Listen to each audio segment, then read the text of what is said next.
In the UK, the British government has joined a number of other Western nations in condemning the coup in Gabon on Wednesday. The country's military has named one of its generals as the new transitional leader. The country's longtime president, Ali Bongo, has been put under house arrest and a curfew is in place. Well, the military takeover in Gabon is the 8th in West and Central Africa since 2020 and the second after Niger. The BBC's Africa regional editor Will Ross has more.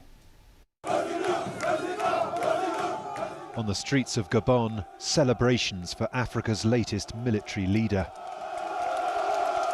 Au sein du comité pour la transition. Earlier, a dozen senior officers said for the sake of peace they were putting an end to what they called the regime and were taking over. They cancelled the result of last weekend's election. Many journalists and observers were barred from monitoring the vote. The opposition said it was a sham, and it was no surprise when this man, President Ali Bongo, was declared the winner. I'm Ali Bongo Ondimba, President of Gabon, and I'm to send a message to all the friends. But this is him appealing for help just hours after being detained by the military in his presidential palace. For the people here have arrested me. Here's the president's father, Omar Bongo, at Downing Street in the 70s. The same family's been in power in Gabon since 1967. Today, people are celebrating what looks like the end of the Bongo dynasty. These coups seem to be contagious.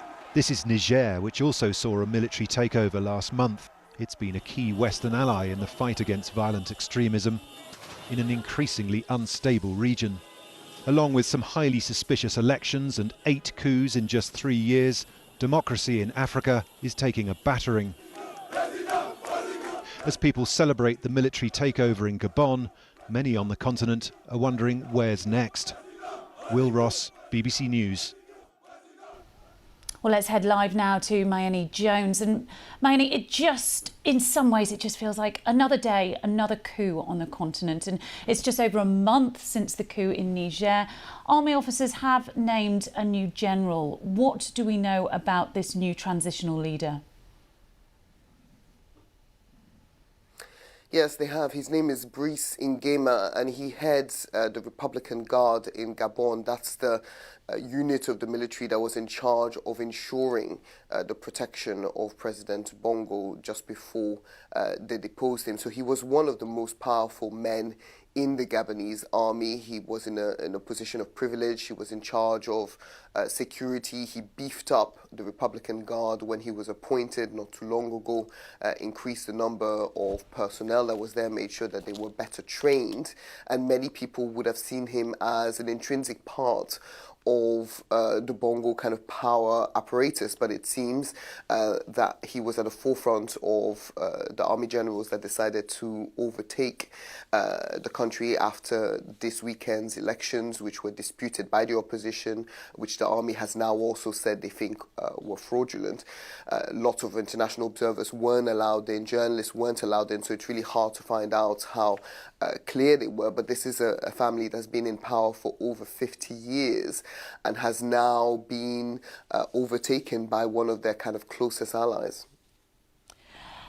And let's look now at the international community. Has there been any reactions so far? In Niger, many countries condemned the coup.